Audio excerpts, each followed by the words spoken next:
Bueno, muy buenas tardes, compañeros y compañeras surcolombianas, surcolombianos. Los recibimos cariñosamente, efusivamente. Les enviamos un saludo combativo, reivindicativo, este lunes 17 de agosto, siendo las 5:07 de la tarde.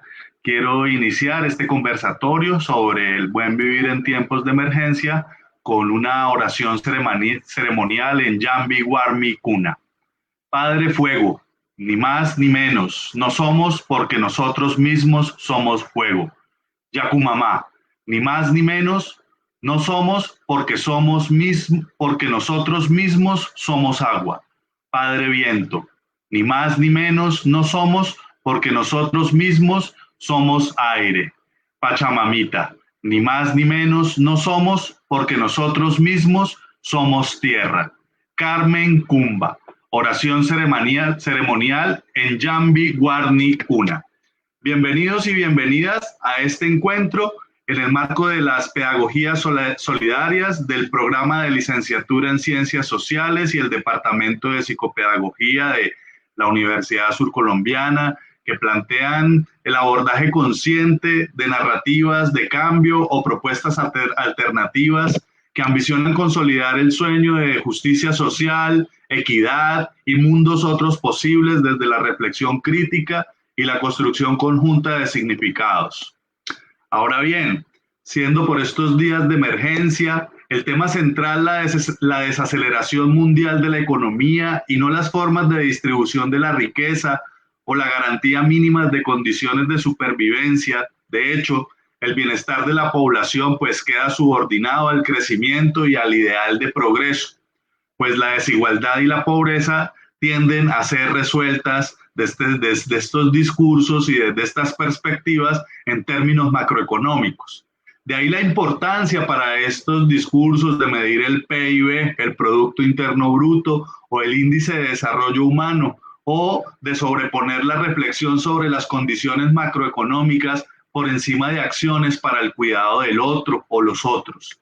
En este contexto, el Sumac Causai, como una crítica a la modernidad o al mal desarrollo que conduce al mal vivir, que entiende la naturaleza como subordinada al hombre y que impone una visión utilitarista, fragmentada de ella en una serie de elementos denominados recursos naturales, y pues también a la presión por un desarrollo que implica la integración en la sociedad de consumo, pues frente a estas perspectivas se plantean desde el sur otras alternativas. Además, esta visión toma distancia de los postulados capitalistas, considerando que el buen vivir no equivale al estado de bienestar. En esta perspectiva, el sujeto es colectivo. Existe la complementariedad, aprovechamiento de los recursos naturales y el trabajo comunitario o colectivo. Hay una valoración de las relaciones comunitarias en el uso de los bienes, se promueve una extensión de la acumulación y la ritualización o redistribución del excedente, y se fundamenta en la armonización con el entorno y con la naturaleza. Esto desde los postulados de Maldonado en 2009. Cabe agregar también que el buen vivir está vinculado al proyecto educativo de nuestra Universidad Surcolombiana en el capítulo 4, que hace referencia al enfoque formativo de nuestra alma mater en lo concerniente a los lineamientos pedagógicos inscritos al inciso B, abro comillas. La Universidad Surcolombiana se reconoce como una institución educativa de carácter público, comprometida de modo prioritario con la formación humana integral de sus estudiantes en relación directa con el desarrollo social del país. Para lograrlo, orientará en todos sus programas y funciones misionales el conocimiento científico, tecnológico, los saberes ancestrales, artísticos y culturales, tanto al cuidado de sí y de los demás, al buen vivir, según Mejía en 2014, como a la formación profesional e investigativa y a la construcción de una ciudadanía deliberativa, crítica y participativa del fortalecimiento democrático del país. Estos son algunos postulados de nuestro proyecto educativo universitario en lo concerniente al capítulo 4, que hace referencia al enfoque formativo. Luego de esta introducción, me va a permitir presentar a nuestros invitados. En primera instancia, al maestro, compañero Wisberto Navarro Salcedo, filósofo y magíster en filosofía de la Universidad Nacional, docente de epistemología del Departamento de Psicopedagogía de la Universidad Surcolombiana y del programa de licenciatura en Ciencias Sociales, y miembro activo del grupo de investigación Yumatambo. Por otra parte, a Juan Carlos Pérez Trujillo, magíster en Desarrollo y Cooperación Internacional del Instituto de Estudios EGOA de la Universidad del País Vasco y educador social de la misma universidad. Actualmente se desempeña en Visitegui, Asociación para el Apoyo e Inserción de Personas en Situaciones Desfavorecidas en la ciudad de Bilbao. En los siguientes minutos nos vamos a permitir compartir con ustedes, de la mano de nuestros invitados, algunas reflexiones que ellos han construido desde sus perspectivas investigativas, desde sus acumulados, desde sus experiencias académicas y pues por supuesto desde sus experiencias de vida. El buen vivir, digamos, es lo que nos convoca hoy, las reflexiones en torno a esta perspectiva que podría ser una perspectiva interesante en estos tiempos de emergencia. Aprovechamos para dar nuevamente un saludo cordial, atento, combativo a nuestros estudiantes que convergen en este momento por el Facebook Live de la Licenciatura de Ciencias Sociales y a todas las personas que nos acompañan por este mismo medio. Los dejo a continuación con nuestro compañero y pues por supuesto con nuestro gran invitado, el profesor Wisberto Navarro. Profesor Wisberto, muy buenas tardes, bienvenido. Buenas tardes, Diego. Buenas tardes para todos los presentes. Agradezco en primer lugar al colectivo de profesores del grupo de Pedagogía de la Solidaridad en tiempos de pandemia del Departamento de Psicopedagogía de la Universidad Surcolombiana y la licenciatura también de la misma universidad. En segundo lugar, agradezco a nuestro colega en España, el profesor Juan Carlos Pérez, que permite comprender cómo el sur también está en el norte, y lo mismo agradezco a las personas que están participando en este conversatorio. Comenzaré planteando que estamos en una época de crisis de civilización. Esta crisis de civilización tiene muchas características. Una de esas características es el fascismo social. Ese fascismo social que Buenaventura de Sousa Santos define como un régimen social extremadamente desigual en sus relaciones sociales, en donde concede a la parte más fuerte un poder de veto sobre la vida y el sustento de los demás. Este fascismo social se convierte en estos momentos de pandemia en un fascismo total, en donde ya las decisiones las toma un grupo muy selecto de personas, muy pequeño de personas, y a punta de internet nos manda las normas que ellos creen convenientes. Y esto muestra cómo en la sociedad moderna el liberalismo está muy relacionado con el fascismo.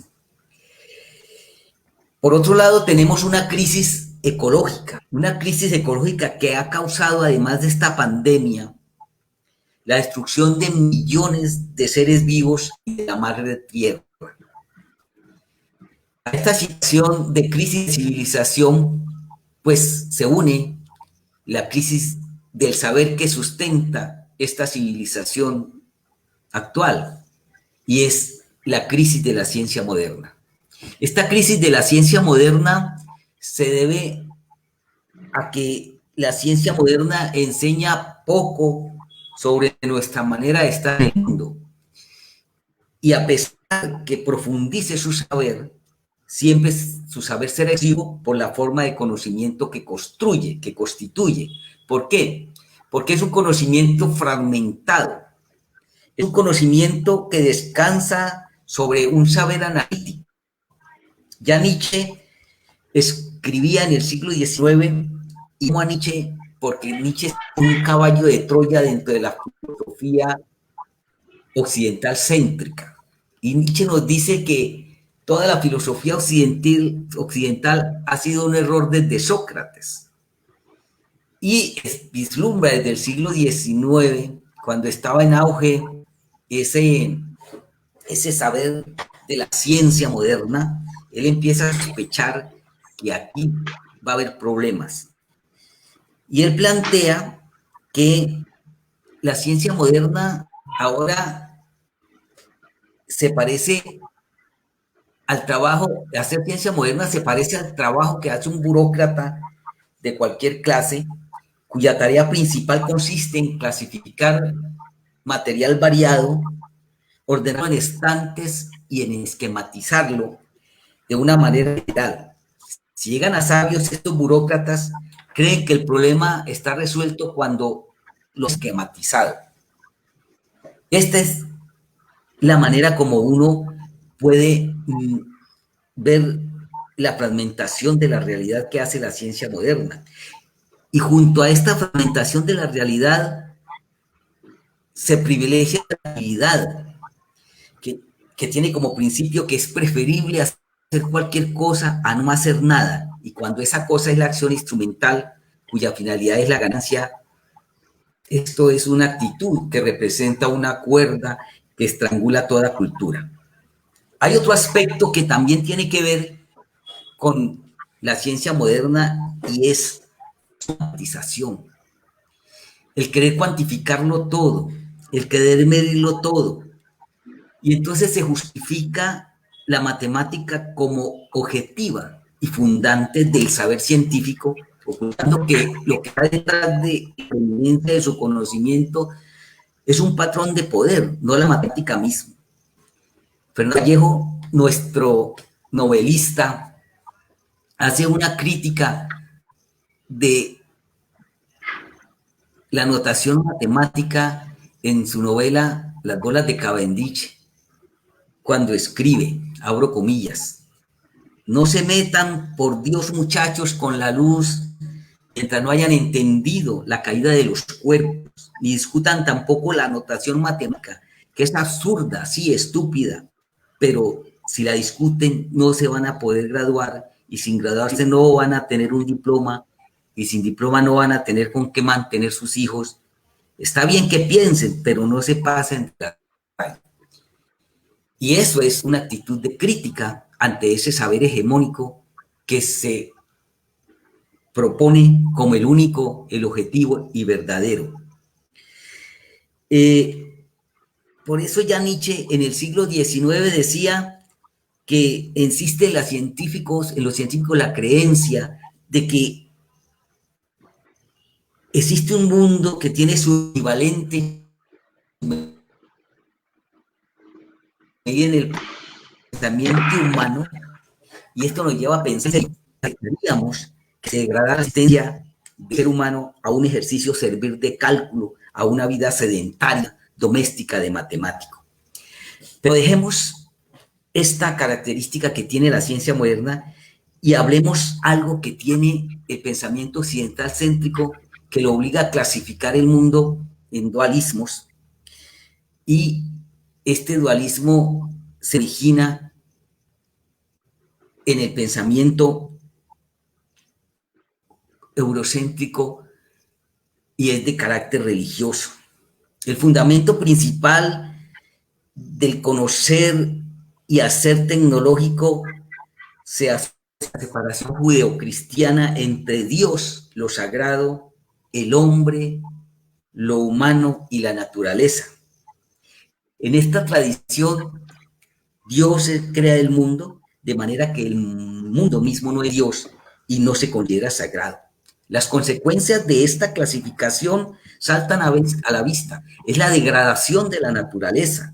Un mundo así concebido ya contiene el germen para comprender el desarrollo de la ciencia moderna y, a diferencia de la mayor parte de las cosmovisiones que existen en el mundo, las convicciones judeocristianas no tienen inhibición con respecto a la manipulación de la naturaleza.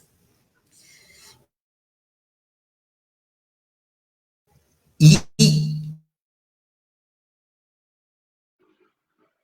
a partir de la modernidad y con el desarrollo de la racionalidad científico-técnica,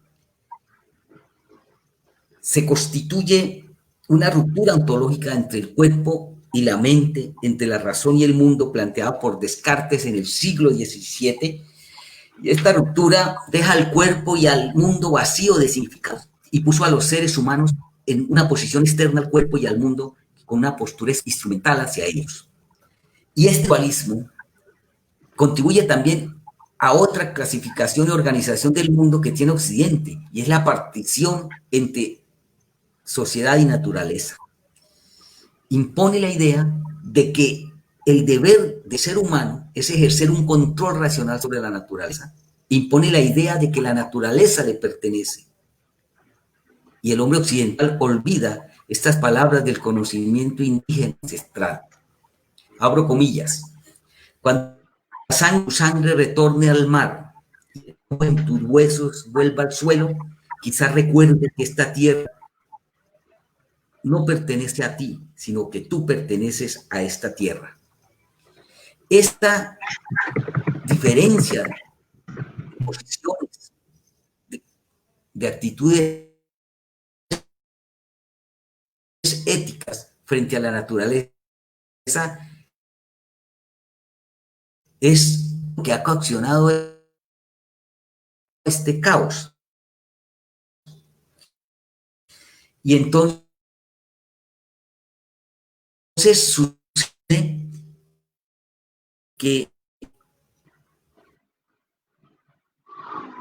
el concepto de la naturaleza en la modernidad está determinado por una forma de poder caracterizada por armonía del capitalismo, y filosóficamente se sostiene el supuesto cartesiano mecanicista, luego afirmado por Newton y Kant, de que la naturaleza está escrita en un lenguaje matemático. Abro comillas, la naturaleza histórica que construyó la modernidad, al ser tematizada y desencantada, perdió cualquier fuente de valor intrínseco. Ya no es la Piscis, flujo, tampoco el ente creado, el ens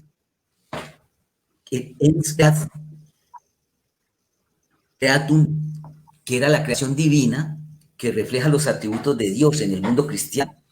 La naturaleza de ser objetiva en el mundo burgués mercantil queda convertida en una instancia externa, convertida de ser, en un instrumento, en un objeto manipulado según imperativos técnicos y degradado a la manera a la categoría de recurso.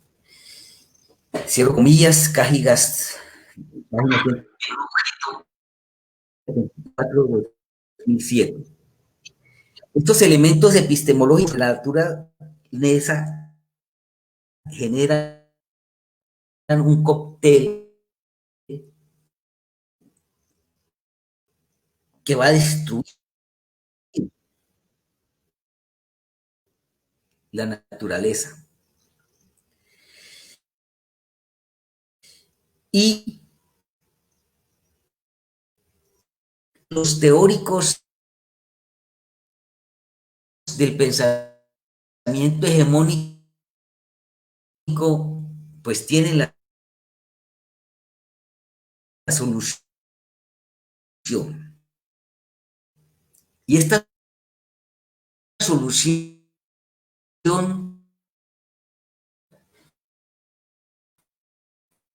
la presenta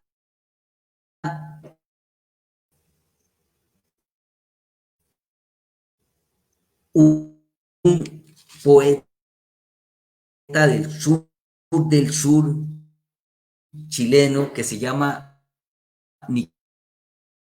Nicanor Parra.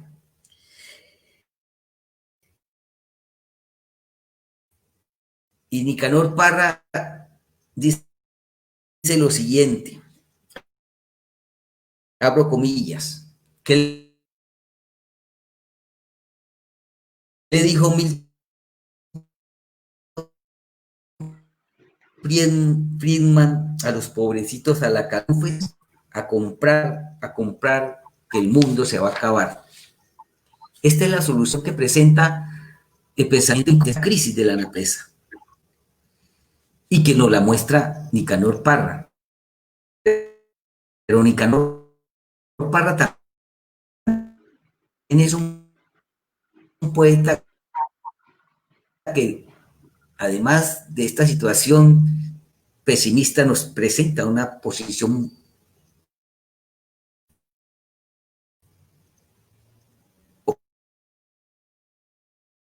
optimista,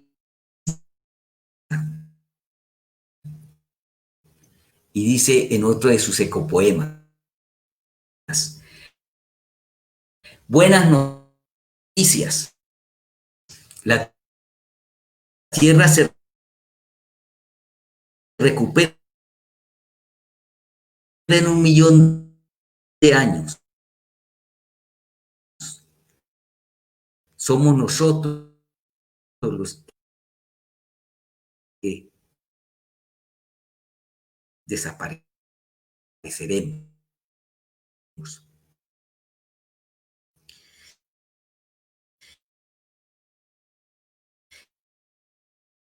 Este es el panorama que tenemos actualmente. Y entonces nosotros empezamos a ver cómo de la memoria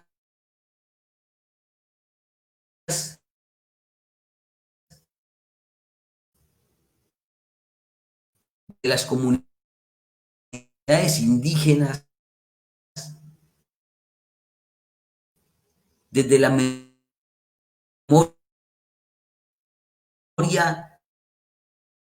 desde las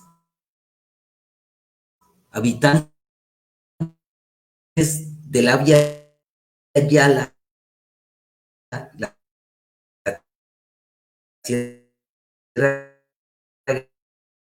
Grande, donde vivimos,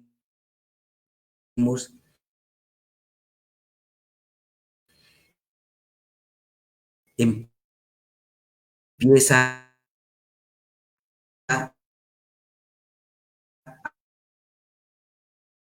a transmitirse una alternativa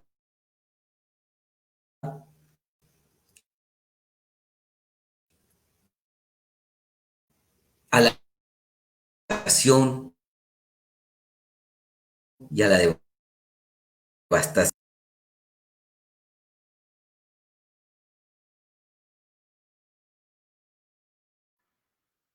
Excusamos enormemente las dificultades técnicas que está presentando el profesor Wisberto. Entendemos esta situación que se nos presenta todo el tiempo, pues por supuesto sabemos que es algo que nuestros invitados no pueden prever. Le vamos a dar una espera al profe Wisberto para que efectúe, si es preciso, digamos, un reajuste, una reacomodación para obtener mejor señal. Y entonces, por ahora vamos a dar inicio a la intervención de nuestro segundo invitado. Agradecemos enormemente al profesor Wisberto, esperamos que pueda resolver sus inconvenientes técnicos y seguramente lo tendremos aquí en la segunda parte de nuestras charlas. Muchísimas gracias a todas las personas que están conectadas por el Facebook Live de la Licenciatura en Ciencias Sociales, a las personas que se conectan desde diversas latitudes, desde el viejo continente, desde Suiza. Saludos a la familia, saludos a todos los compañeros de la Cátedra de Pedagogía Crítica, y le damos paso a nuestro segundo invitado, a don Juan Carlos Pérez Trujillo. Adelante, Juan Carlos. Hola, muy buenas noches por allí a todos y a todas. Muchísimas gracias, primero que todo, por la invitación, por darme este espacio, por aquellas personas que insisten en crearlo, en sostenerlo, y a todas estas personas que están ocupándolo también. En estos tiempos en los que estamos viviendo, el poder tener esta posibilidad de compartir, de dialogar y de debatir sobre todas estas alternativas que tenemos en torno a esta situación que estamos viviendo y a todas las que hemos problematizado en los últimos años. Es la verdad un lujo estar aquí en este espacio con todos ustedes. Bueno, pues estaba escuchando atentamente al profesor Wisberto, quien ojalá se pueda volver a conectar. Le conozco personalmente y hemos intercambiado algunas opiniones en torno a este tema del cual estamos hablando. Y bueno, pues lo que quiero hacer yo de alguna manera es proponerlo desde una perspectiva también epistemológica, como él muy bien lo estaba introduciendo y lo estaba contextualizando, pero más allá de eso también llevarlo a un efecto práctico, situándolo en el contexto actual en el que estamos viviendo, en la crisis actual que estamos sosteniendo en el marco de los cuidados, por ejemplo, y desarrollándolo también un poco, situándolo en el marco de lo que son las teorías del desarrollo, y también como una alternativa más allá de todos esos compendios o conceptos de desarrollo convencional que conocemos. Para empezar, me gustaría contextualizar un poco y sostenernos un poco en el marco de la situación en la que estamos viviendo. Y bueno, me gustaría primero comentar a toda la comunidad educativa y en este caso aprovecho también para enviar un abrazo fuerte, solemne a todos estos estudiantes que luchan y que nos enseñan en la acción colectiva lo que es la dignidad y lo que es el poder de la lucha por la justicia social y por el cambio. Y desde aquí, pues, mi solidaridad y mis afectos por todo lo que nos demuestran. Y por tanto también comentar de que en todas esas luchas, tanto los estudiantes y todas las personas que se han conformado en esta estela de agentes de cambio, nos han enseñado de que justo en este momento no estamos en tiempos para el silencio.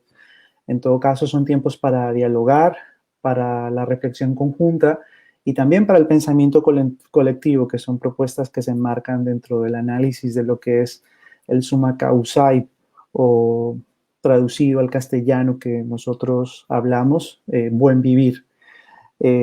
Comentar que el summa causae en este caso proviene de la cosmovisión y del pensamiento de lo que se considera en este caso el mejoramiento social, o bien o mal conocido, también esto lo tendríamos que debatir dentro de las teorías del desarrollo, lo que consideramos como desarrollo o mínimamente economía. Y para empezar sobre todo esto, me gustaría hacer una reflexión que comenta un poco un compañero investigador, él es Fernando Guanacuni. Él decía que el ser humano en estos momentos tiene que parar para reflexionar y tenemos que parar para reflexionar, sobre todo para mirar nuestra perspectiva y cuestionarnos de cómo nos sentimos y dónde estamos también. Y seguramente si lo hiciéramos nos sentiríamos en una soledad interna, en una soledad externa y quizá también sentiríamos los sonidos de la desarmonía que en estos momentos estamos teniendo, sobre todo esa desarmonía que sentimos, ese desapego, esa distancia con nuestra Pachamama, con nuestra madre naturaleza. Y es que existe un gran vacío dentro y también fuera de cada uno, y es que es evidente que nos hemos desintegrado de muchos aspectos de la vida, y en este caso hablamos de aspectos individuales, familiares, pero sobre todo colectivos. Fernando decía que es una disfunción colectiva que lamentablemente ha anulado nuestra sensibilidad y el respeto por lo que nos rodea.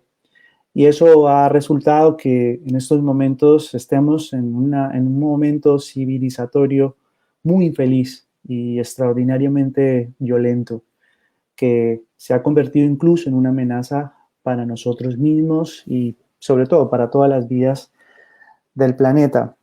Analizado este contexto introductorio, me gustaría hablar sobre la semántica, esa forma en la que nosotros construimos significados, sobre todo dentro de las luchas sociales, para entendernos entre nosotros mismos y para poder desarrollar alternativas dentro de ese mismo lenguaje que luego lo desarrollaré en algunos aspectos nos han enseñado de manera hegemónica, como si las palabras tuvieran un único significado.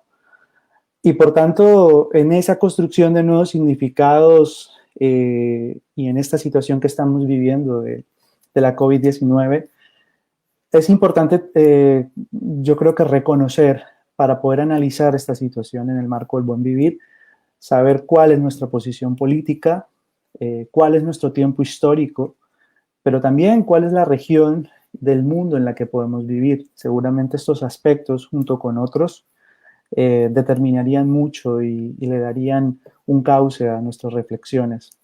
Sobre este contexto, me gustaría enmarcar algo que propone Boaventura de Sousa Santos, las epistemologías del sur, las cuales nos han ayudado a reflexionar de una manera creativa sobre esta y todas las realidades que vivimos en el sur de este planeta, que se viven en estos entornos de países que se encuentran en una situación muchas veces conflictiva y que luchan de alguna manera contra toda la hegemonía que vivimos, en este caso, en la parte de Occidente. Y sobre todo, esto nos está ayudando mucho para ofrecer un diagnóstico crítico sobre el presente, pero también nos está ayudando a generar una perspectiva de reconocernos a nosotros mismos, de reconocer nuestros propios saberes y de reconstruir, de formular y también de estar legitimando nuestras propias alternativas. Una de ellas es el summa causae, el buen vivir. Y esto es la estela que tenemos para poder construir esa utopía de una sociedad o una comunidad mucho más justa, libre, más de lo que estamos en estos momentos, ¿no? Cuando hablamos de pensamiento, también es preciso hablar de una comprensión de que parte de lo que conocemos hoy en día proviene históricamente de esa teoría, incluso en este marco en el cual estamos hablando sobre el marco pedagógico, de una teoría, si bien hiciéramos una línea de tiempo y nos iríamos mucho más hacia la visión crítica, hablaríamos que esta teoría se desarrolla desde un marco eurocéntrico. Y sí, es bien, es un continente del cual hemos heredado una forma de entender también el mundo, pero también que nos ha aislado un poco y nos ha puesto en detrimento de algo que proviene de nosotros mismos, que es ese pensamiento dual, ese pensamiento también alternativo, del cual provienen nuestros ancestros indígenas en Latinoamérica y del cual summa causae está muy dentro de todo ese pensamiento.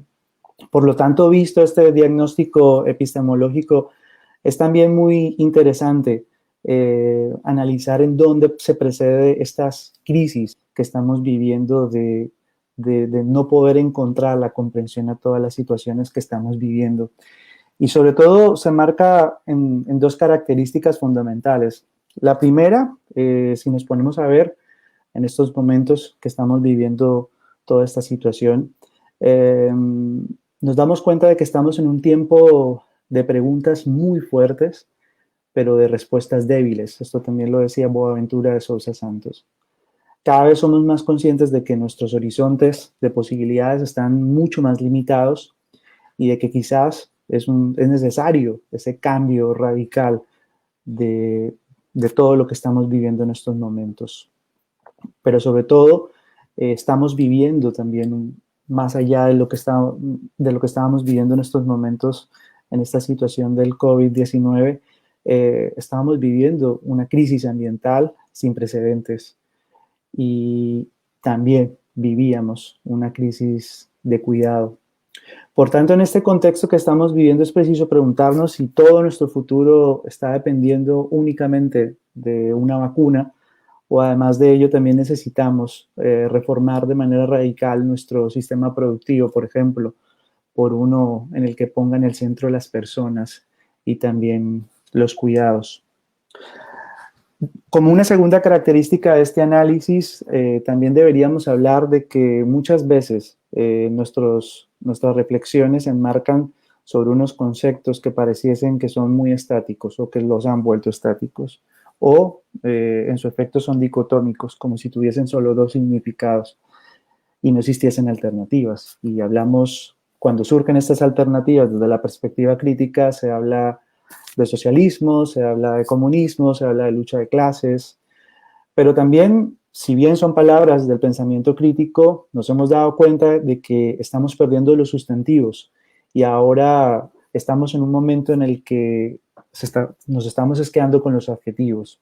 Es decir, si esta teoría convencional de la que estamos hablando nos propone hablar o situar nuestros marcos de pensamiento sobre el concepto de democracia, ahí es donde estamos todas las personas que de alguna manera ahogamos dentro de ese enfoque, dentro de esa perspectiva crítica para decir de que no nos quedamos ni damos por sentado de que el concepto de democracia es un concepto estático, sino que también nos gusta hablar de la democracia participativa, quizás de una democracia radical o de una democracia deliberativa. Por tanto, si hablamos desde esa teoría eurocéntrica o rollo, pues también nosotros deberíamos de poner sobre la mesa lo que es el summa causae o lo que es el buen vivir, o hablaríamos también de un desarrollo democrático, o podemos también hablar de desarrollos alternativos o alternativas para el desarrollo, o por qué no, desarrollos sostenibles. Cuando hablamos también de derechos humanos, un concepto que pareciera nuevamente estático, también tenemos que hablar de derechos humanos colectivos, de derechos humanos interculturales y así muchas de estos conceptos que nos vienen un poco a cuento de esto que estamos hablando en estos momentos y que es preciso comentarlo. Quisiera volver hacia atrás un poco y situar dentro de este marco de pensamiento y de epistemología la importancia en donde podemos situar una alternativa como puede ser el summa causae. Cuando hablamos de las alternativas para el desarrollo y las situamos en el marco del sistema capitalista en el cual estamos en estos momentos, nos devolvemos a un pensamiento, y aquí quiero citar a Anthony Gramsci, filósofo italiano, el cual nos ayudó a analizar la importancia que tiene el poder del discurso y de la comprensión de este mismo. Anthony Gramsci nos ayudó a pensar y a repensar lo que era el marxismo sobre todo cómo pensar a este mismo desde un camino de una comprensión que determina y que nos ayuda un poco a analizar esta lucha de clases y cómo éstas se sostenían en unas superestructuras dominadoras de este sistema de producción y de lo que hoy en día es el propio mercado, la misma economía. Gramsci hizo una revisión profunda y nos encaminó a pensar que además de estas superestructuras, el poder también lo tienen quienes controlan el discurso. A esto se le denominó discurso hegemónico. Y esto es muy interesante porque nos invita sobre todo a generar una revolución cultural que instale, como bien lo decía en ese análisis Boaventura de Sousa Santos, unas nuevas preguntas radicales, preguntas contestatarias, que nos ayuden también a producir nuestros propios discursos, que hablen y que estos discursos se ofrezcan desde dentro y desde abajo y que puedan ser compartidos también con nuestros propios lenguajes, con nuestros propios dialectos y también que puedan servir para cuestionar aquellos que han sido impuestos o que han sido validados como verdades absolutas. Por tanto, lo que nos ofrece el summa causae o el buen vivir es un pensamiento, como bien lo recuerdo, que nace de la cosmovisión de las culturas indígenas. En este caso, summa causae, summa cum magna, todo proviene dependiendo del sitio, del territorio en el cual estos se hayan marcado. En el caso del summa causae, pertenece a un dialecto del quechua, en este caso es el quichua, que más o menos si lo pudiésemos situar en términos de territorio nacional o Estado-nación, sería comprendido entre lo que es Ecuador, Bolivia y una parte de Perú. Cuando hablamos de summa causae tenemos que hablar de un paradigma y tenemos que situarlo también en lo que hemos comprendido y ya hemos estado desarrollando, que son las teorías del desarrollo económico. Pero es que este mismo se centra como una alternativa a ese desarrollo hegemónico o a lo que nos han hecho comprender, ya que propone una visión como más integral de cómo entendemos lo que es el mejoramiento social. Y ya que hay algo que es muy importante y que desarrolla ese pensamiento alternativo, dado que no pone en el centro ni le da importancia solamente a la economía, sino que desarrolla una idea de que todo está interconectado. Para el buen vivir son tan importantes junto a la economía los derechos de la naturaleza, pero también la felicidad de las propias comunidades y de las personas que integran estas mismas. Es también muy importante para el Summa Causae el cuidado, el reconocimiento, la construcción y la visión de un futuro, el intercambio colectivo, la construcción de ese pensamiento también colectivo, los saberes ancestrales. Y esto nos invita sobre todo a sustituir aquella idea de que lo material siempre está por encima del humano. Por tanto, la idea un poco de compartir esto sobre el Summa Causae también está dirigido, en este caso es un territorio, un tema que podríamos quedarnos toda la noche analizando, pero en este marco de situación de emergencia sí me gustaría proponerlo desde 3 características que me parecen muy importantes, ¿no? Sobre todo cuando hablamos de ese cambio de mirada y cómo situamos lo que son las propias alternativas al desarrollo. Y siendo críticos con el sistema actual, con un sistema capitalista que, como muy bien lo decía Fernando Guanacuni, cada vez nos está aislando de nuestra propia esencia porque nuestra esencia es comunitaria, es preciso proponer una nueva construcción de lo que consideramos ese nosotros, ese pensamiento colectivo. Y es que toda perspectiva que en el siglo XXI ha estado dirigida hacia la transformación social, y esto muy bien lo sabe la historia de los nuevos movimientos sociales, nace de una mirada en la que se comprende tanto el bien común o lo que también podemos considerar como comunitario.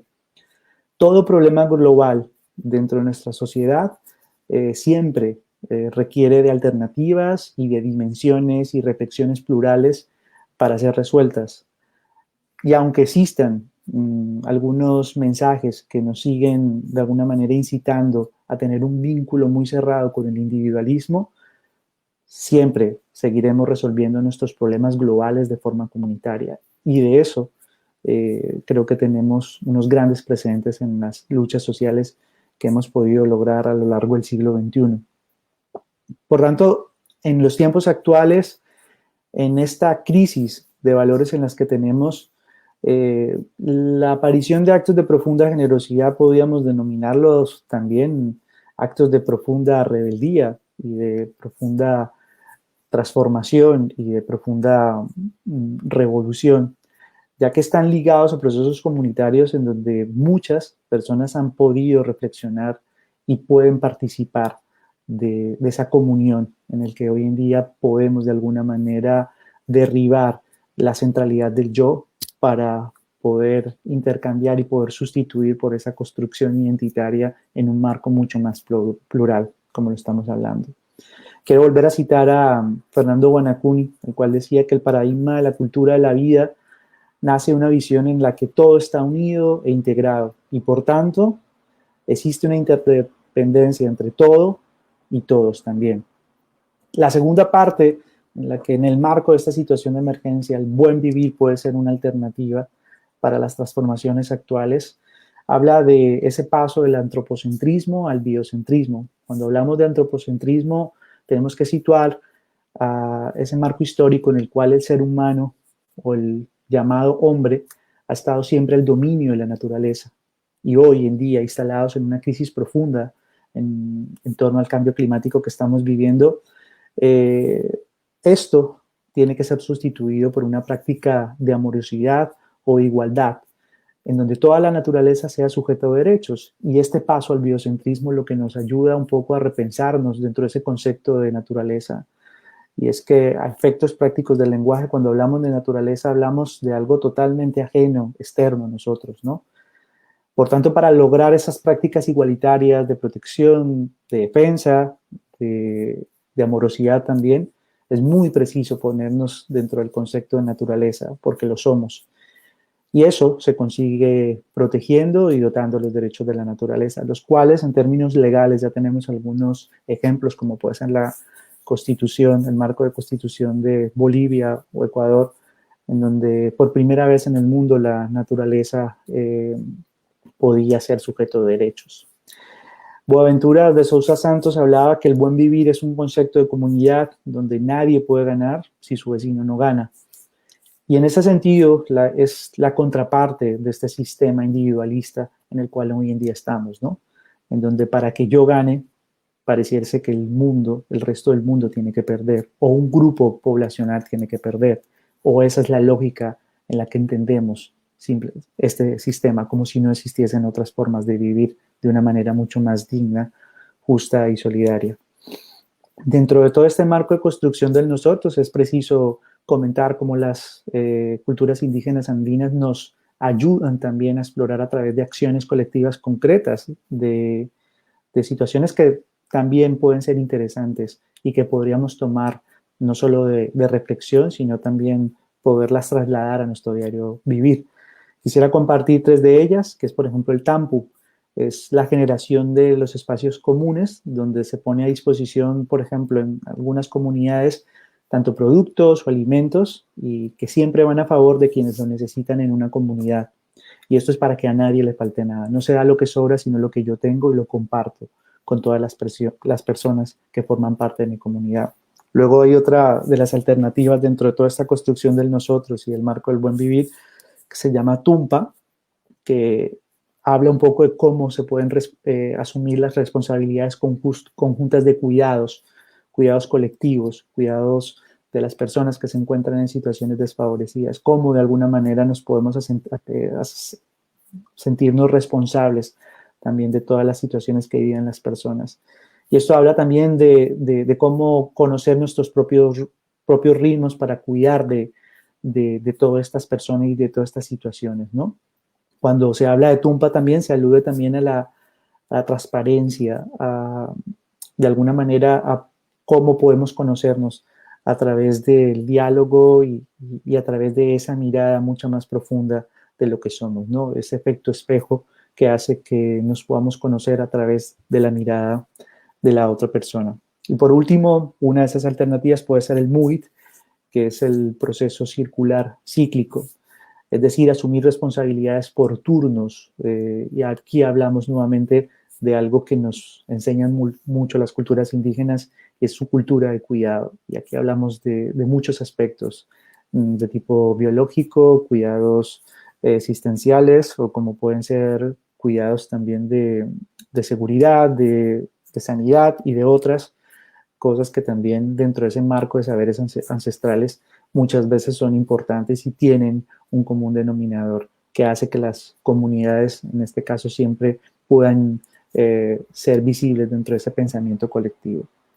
Por otra parte, en ese tercer marco de posibilidades que nos propone el buen vivir, como lo estaba comentando anteriormente, está la ética del cuidado, ¿no? Y cuando hablamos de la ética del cuidado, hablamos de lo que hoy en día podría ser una expresión revolucionaria, ya que en esta crisis tanto el cuidado y la compasión juegan un papel crucial, pero también es necesario establecer una presión civil que facilite la creación de un nuevo orden de prioridades. Y es que toca que empezar a pensar ese pensamiento inverso al actual, en donde los cuidados establezcan un hito importante en la construcción del conocimiento, en los avances tecnológicos y en las valoraciones también sustanciales sobre los términos económicos a las personas que se dedican a cuidar en estas sociedades que hoy en día vivimos. En la actualidad, si hay algo de lo cual hemos sido testigos, es cómo en esta jerarquía de prioridades las personas menos valoradas son las que se dedican a cuidar y que nos han estado cuidando durante estos últimos meses, ¿no? Dentro de este marco que estamos viviendo de Summa Causai, las personas que cuidan estarían dentro de esa jerarquía en un marco quizá prioritario, ¿no? Estarían mucho más cuidadas por nosotros y valoradas. Por tanto, en la construcción de este relato, si hay algo que tenemos claro, es que nuestra salud, nuestras libertades de movimiento, pero también nuestra seguridad y nuestro propio futuro dependen de una lucha global en la que el cuidado de las personas por fin estén en el centro de la vida, tal cual como nos lo propone el Summa Causai. Yo quisiera más adelante poder, si hay alguna pregunta, si el profesor Wisberto quiere volver a replantear su intervención, seguir hablando, seguir un poco profundizando, conversando. Sí me gustaría un poco también dar a conocer cómo este esta alternativa para el propio desarrollo, que es el summa causae, de alguna manera puede ser un marco exploratorio dentro de nuestras propias vidas personales y no sacarlo desde una perspectiva externa también de todas las situaciones que hoy en día estamos viviendo. Así que sigo agradeciendo por la invitación, sigo agradeciendo a toda la comunidad educativa por estar presente hoy. Para mí, la verdad, es un gran gusto poder compartir todas estas experiencias de las cuales en estos momentos estamos compartiendo, todos estos análisis y todas estas reflexiones de las que estamos compartiendo en estos momentos. Bueno, muchísimas gracias, Juan, por esas reflexiones profundas que nos suscita este diálogo, esta charla. Agradecemos enormemente también a las personas que confluyen en este momento por la página de Facebook de la Licenciatura en Ciencias Sociales, a María Mercedes Pérez, un saludo cordial desde Suiza que nos sigue en esta transmisión, a Lida Ávila, a Edgar Fernando Ávila Pérez, a Gustavo Pérez Fierro y también a algunos de los estudiantes de la Cátedra de Pedagogías Críticas que se manifiestan con algunas preguntas e inquietudes que esperamos pues podamos resolver ya teniendo en cuenta, digamos, la premura del tiempo. Juan Carlos Murcia habla que entendiendo el buen vivir como el estado óptimo entre la población y naturaleza, también como lo necesario para las poblaciones, ¿cómo definiríamos lo necesario cuando éste va encaminado de acuerdo a las diferentes poblaciones? Es una pregunta de Juan Carlos, que es también estudiante de la licenciatura en español y literatura, en lengua castellana y literatura. Y también está Ana María Perdomo. La pregunta de ella es la siguiente. En países menos desarrollados como Colombia, en comparación con países avanzados, ¿qué diferencias se pueden encontrar al momento de implementar el buen vivir? Camilo Ernesto Cerón también pregunta ¿qué relación hay entre la pandemia y la tecnología 5G? Y Lua Costa dice ¿cómo mantener ese buen vivir en tiempos de emergencia cuando no todos tenemos las garantías para poder cumplir con los decretos presidenciales, que además son arbitrarios y contradictorios con la realidad social, política y económica colombiana? Bueno, muchas gracias por esas preguntas. Esperamos en un siguiente momento poder darle curso a las respuestas de algunas de ellas.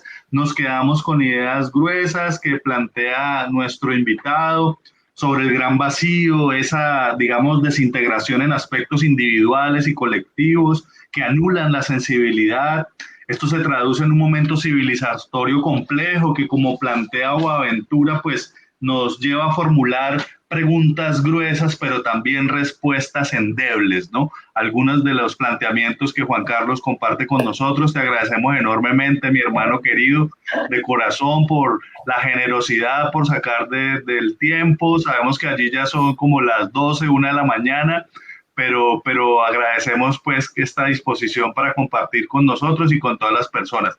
Sharon Lucía también dice, ¿cómo podemos fortalecer el buen vivir en nuestro país? Con esas preguntas nos quedamos. Mientras tanto, le vamos a dar paso al profesor Wisberto, que ya ha logrado resolver las dificultades de conexión que se le han presentado y que va a ser el cierre, digamos, de su intervención. Profesor Wisberto, con mucho cariño lo recibimos nuevamente. Bienvenido. Ahora parece que se le está pausando la transmisión al profe Wisberto. Nuevamente tiene algunas dificultades tecnológicas, pero mientras la resuelve, no sé si Juan Carlos querrá de pronto darle respuesta a algunas de las preguntas que plantean nuestros invitados.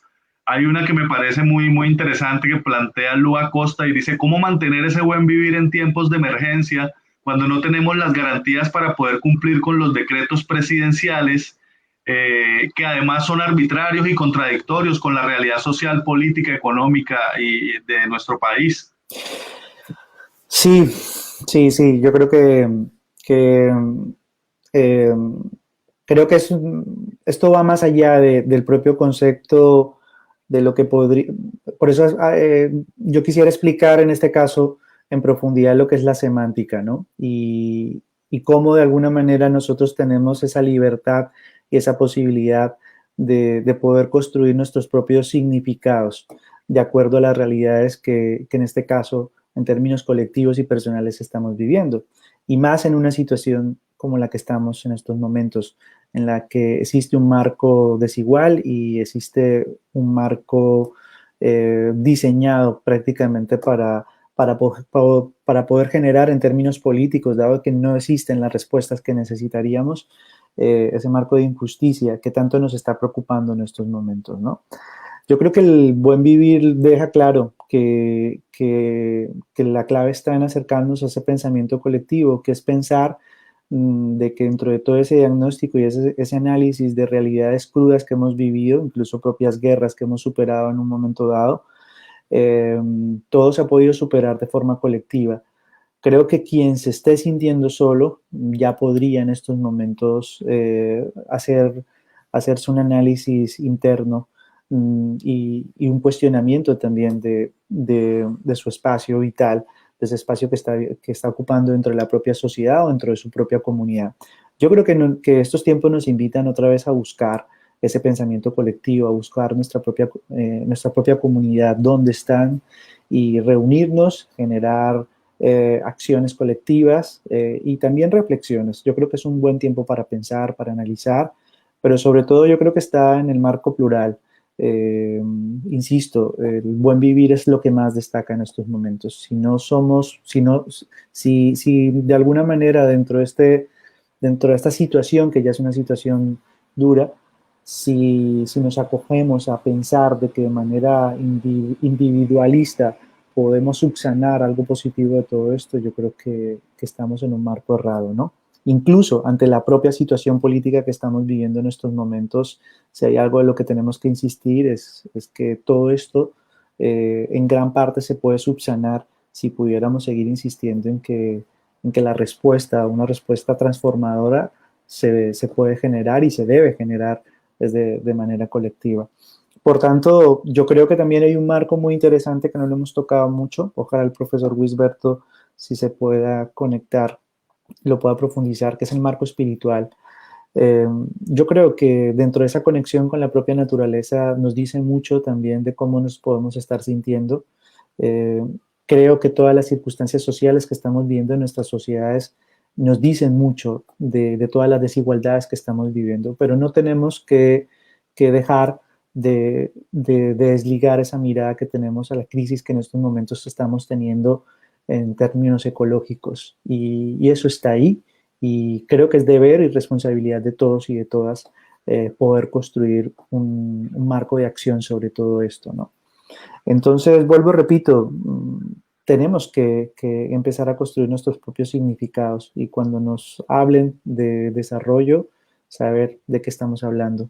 Cuando nos hablen de alternativas, cuando nos hablen de política, cuando nos hablen de democracia, cuando nos hablen de buena vida, yo creo que tendríamos que empezar primero a repensar qué es lo que nosotros entendemos, quién nos ha hecho entender estos conceptos, y pensar si estos conceptos de alguna manera han podido en algún momento subsanar las problemáticas profundas que estamos viviendo en nuestro entorno político, económico, incluso cultural. Yo creo que sería muy interesante empezar por ahí.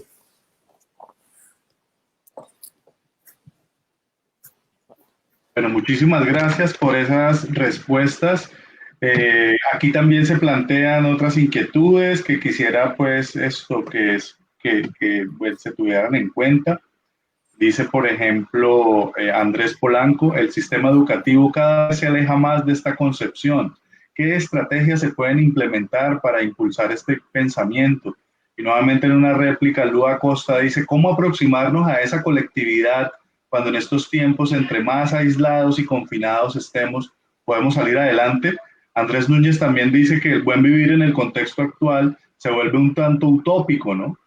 Ante la indiferencia y la arbitrariedad de un Estado opresor, de esos procesos que reproduce un solo tipo de pensamiento, y aquellas poblaciones que luchan por ese buen vivir las convierten en periferias. ¿Cómo luchar contra eso? ¿Cómo combatir la desigualdad social que desvaloriza por parte de los hegemónicos al buen vivir?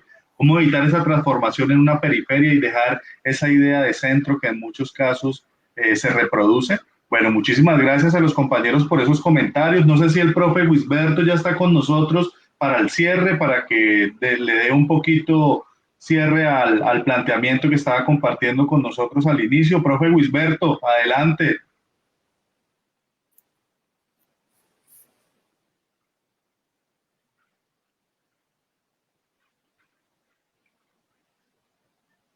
Profe Wisberto, por favor, active el micrófono. Profe Wisberto, el micrófono.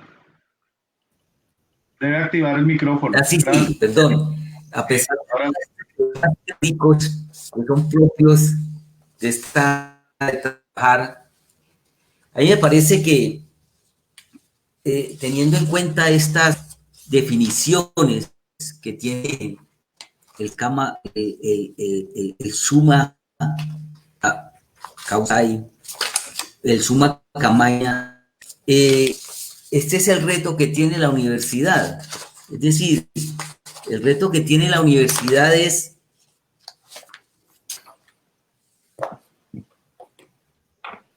cambiar esa concepción antropocéntrica del mundo, esa concepción fragmentada del mundo, esa lógica instrumental del mundo, cambiarlo por una lógica biocéntrica y colectiva, en donde se tenga en cuenta que para poder seguir existiendo debemos tener un equilibrio con la naturaleza, una armonía con ella, y esto se puede rescatar en el pensamiento de las comunidades ancestrales de nuestra Abya Yala. Es un pensamiento antiguo que ha sido invisibilizado por esa forma de conocimiento que nos ha presentado Occidente como la única válida y que desconoce otras maneras de conocer la realidad que se plantea en estas comunidades ancestrales de nuestra América. Ese es el reto que tiene la universidad. Es decir, cuando se dice que hay que tener un pensamiento crítico, la primera crítica que hay que hacer en la universidad es precisamente la crítica de ese relato de la ciencia moderna que no nos enseña nada para comunicarnos con el mundo. Entonces yo pienso que ahí está la primera crítica. Hay que cambiar el relato de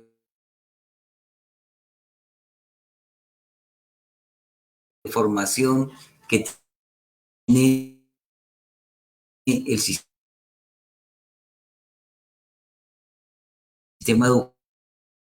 educativo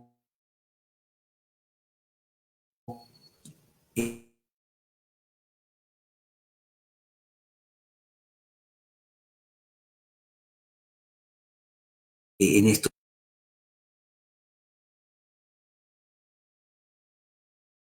países. Eso sería mi punto de vista. Muchas gracias, profe Wisberto, por compartir con nosotros en este día festivo. Podría parecer un poco una actitud crítica frente al buen vivir, pero afortunadamente y gracias a la generosidad de todos ustedes, pues pudimos desarrollar este conversatorio. Hay algunas otras inquietudes que surgen, que plantean las personas que convergen en este momento en nuestro Facebook Live, sobre todo estudiantes.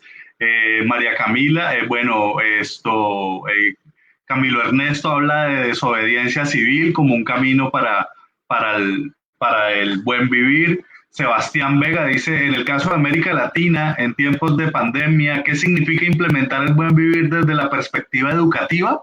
Eso de alguna manera lo abordaba el profesor Wisberto en su anterior alocución. Y María Camila dice, por medio del buen vivir, ¿cómo podemos combatir la desigualdad social de nuestro país y las prácticas de corrupción que hay? Y Tatiana Montilla dice, en el contexto educativo colombiano y como docentes en formación, ¿qué capacidades desarrollar para el buen vivir que incidan de manera significativa en la vida de los estudiantes y de sus familias? Bueno, estas inquietudes, por supuesto, nos nos parecen muy pertinentes y me gustaría pues que de pronto a modo de cierre el profe Wisberto y luego Juan Carlos nos ayudaran a dilucidar un poco algunas de estas inquietudes. Profe Wisberto.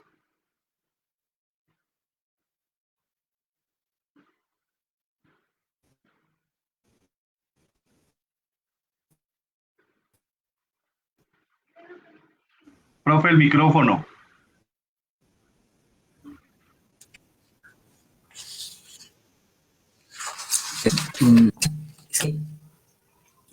Ya se escucha, dice Yurni, es que es un problema. Bueno, yo pienso, si está sonando yo, sí está sonando, Sí, señor. ¿se escucha o no? Sí, escuchamos, Es sí, esto, señor. yo pienso, como dice la lógica en el pensamiento del buen vivir, es una lógica que no es una racionalista, es una lógica que tiene que ver con... ¿Aló? Sí, señor. No, no se escucha, no. Escuchamos, profe. ¿Se escucha o no? Sí, señor. No. ¿Sí se escucha? Bueno, yo pienso que hay que tener una actitud no racionalista del conocimiento, una actitud no instrumentalista frente a la naturaleza y frente al otro, y esa es la única manera de poder cambiar una relación que tenemos con nuestro entorno. Es decir, aquí más que una formación teórica, más que una formación lógica, más que una formación racionalista, se necesita mejor una actitud ética de respeto hacia todos los seres que coexistimos en este mundo. Es decir, un respeto a la madre naturaleza, un respeto a los animales, un respeto a los otros. Y esa es la única manera de cambiar el mundo. Es decir, no se necesita de racionalizar tanto, de teorizar tanto, sino más bien cambiar nuestra actitud frente al entorno en el cual vivimos. Que sea una actitud de respeto, que sea una actitud de armonía con la naturaleza, que sea una actitud de equilibrio y que sea una actitud que quite esa lógica de la historia que tiene una evolución y que conduce a un fin.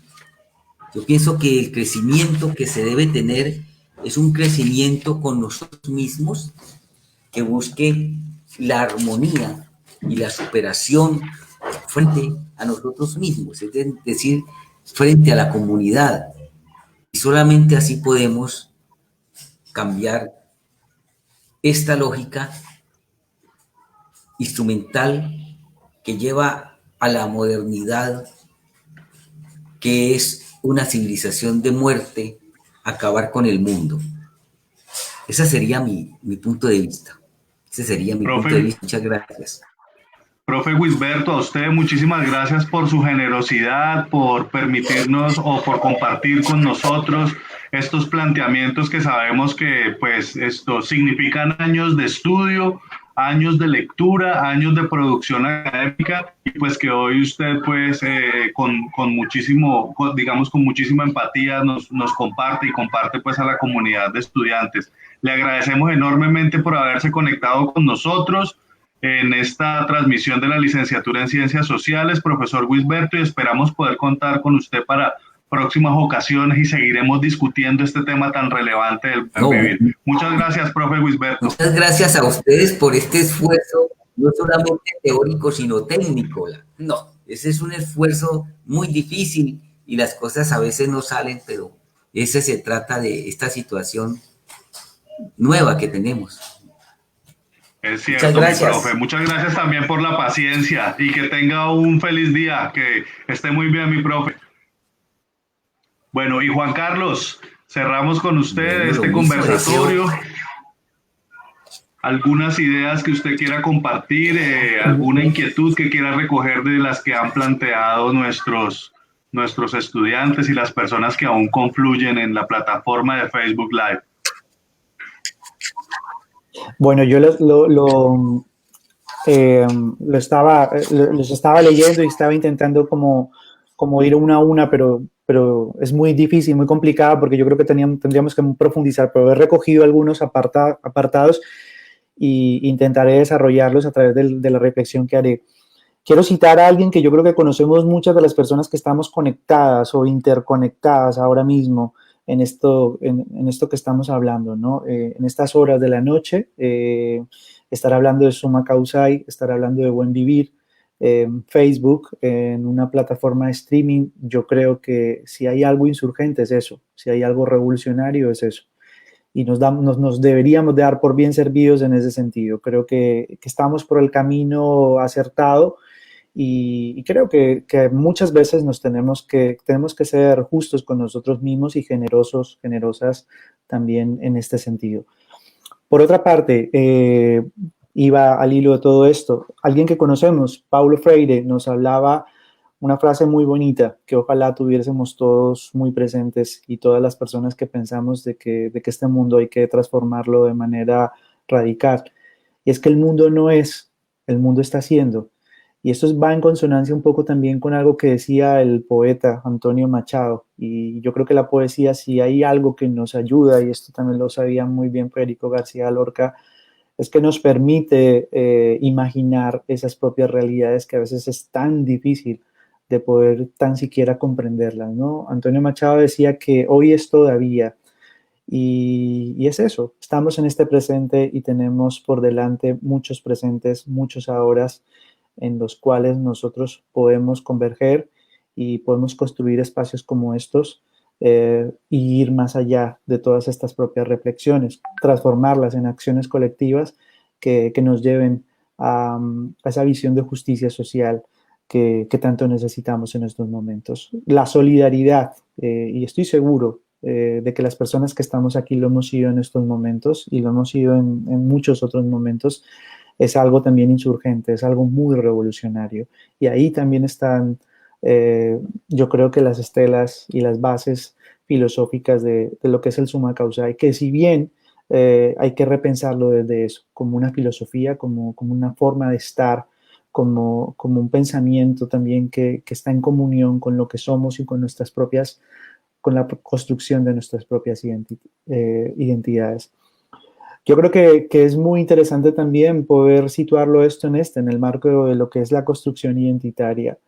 Y cuando nos revisemos, empezaba yo a analizar esta propia realidad, también tenemos que analizar el espacio político en el que nosotros nos podemos desvelar o nos podemos desencriptar, el lugar en el que estamos y también nuestro propio tiempo histórico. Y para eso yo creo que el buen vivir nos ayuda de alguna manera a situarnos en esta estela revolucionaria, si bien creemos en él. Creo que Paulo Freire también nos ayudaba un poco a través de lo que es la concientización a decirnos a todos de que en todos los procesos de opresión las personas oprimidas tienen que ser capaces de poder analizar primero para poder comprender su realidad. Si esto no ocurre, es imposible que podamos saber cómo transformar esas propias realidades. Yo creo que lo ideal dentro de estos procesos de pedagogía crítica siempre estamos hablando de esos procesos de transformación, de cómo podemos volvernos sujetos o agentes de cambio, cómo podemos ser nosotros los que podemos liberar nuestros propios procesos de cambios. Y para eso es muy necesario ese proceso de comprensión, ese proceso de análisis, es el que nos lleva a esa concientización. Y algo que nos vuelve a situar en el buen vivir es que esto es imposible si lo hacemos de manera individual. Necesitamos del diálogo y alguna compañera lo decía, ¿cómo si estamos aislados? Yo creo que no estamos aislados. Tenemos que ver algo que es muy interesante hoy en día desarrollar, lo que es la alterglobalización. Y es darle la vuelta, es mirar otras alternativas transformadoras de lo que es esto que estamos viviendo hoy en día, las nuevas tecnologías y también la digitalización de la sabiduría y del pensamiento revolucionario. Y estos son espacios que yo creo que los estamos ocupando, que hay que compartirlos, que hay que difundirlos y los que hay que seguir promoviendo para poder dialogar y para poder de alguna manera seguir construyendo y seguir dotando de reflexiones. Algo muy bonito que a mí al menos me ha enseñado dentro de la filosofía del buen vivir es que el buen vivir es algo inacabado, es algo que está en construcción continua y que todos y todas podemos ser parte de esta construcción. Entonces, creo que queda mucho camino por recorrer.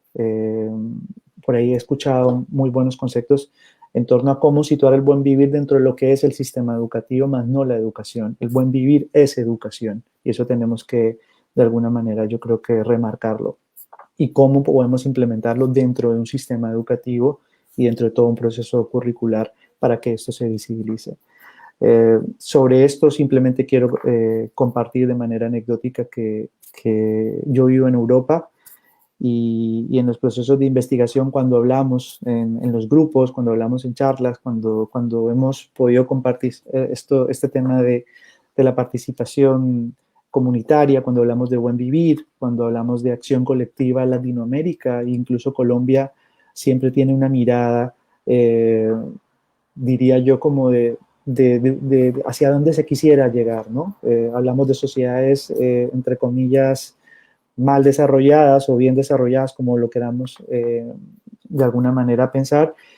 Y aquí yo creo que el individualismo es algo que prima y es irónico pensar, ¿no? De que aquí se quiere mirar a Latinoamérica como ese eje o esa visión inspiradora de lo que es el pensamiento colectivo, de lo que es el concepto de comunidad, de lo que es el barrio incluso dentro de los procesos de mejoramiento social. Entonces es interesante también destacar y ponerlo sobre la mesa, de que también tenemos mucho sobre dónde construir, que no partimos desde cero y que como muy bien deberíamos de tenerlo en cuenta. Tenemos el buen vivir en nuestras venas, en nuestros corazones, es nuestra patria también, son nuestros saberes ancestrales y quizá también ir hacia atrás conviene muchas veces para poder adquirir más sabiduría sobre todo lo que queremos de alguna manera instalar como cambio o transformación social. Bueno, muchísimas gracias. Creo que con esta reflexión cerramos este conversatorio sobre el buen vivir en tiempos de emergencia. Agradecemos a todas las personas que se conectaron por el Facebook Live de la Licenciatura en Ciencias Sociales. Agradecemos a los compañeros profesores que se vincularon también, al profesor Wisberto por su generosidad, por el tiempo, por esas reflexiones profundas, a Juan Carlos también por, digamos, compartir con nosotros estas impresiones tan interesantes. Y pues, como se dijo en este encuentro, el buen vivir está en construcción. Es necesario, digamos, seguir dando forma a estos encuentros, digamos, también al diálogo, a la construcción conjunta de significados, pues para avanzar en esas perspectivas que vemos desde nuestras utopías, desde nuestras posibilidades y desde nuestros acumulados. Muchísimas gracias a María Camila, a Tatiana Montilla, a Valentina Salgado, a Karina Doria por sus preguntas, por sus inquietudes y esperamos encontrarnos en una nueva oportunidad. Los dejamos llenos de agradecimiento, enviamos un saludo combativo, reivindicativo a todas las personas que confluyen y a nuestros invitados un reconocimiento de corazón. Muchas gracias.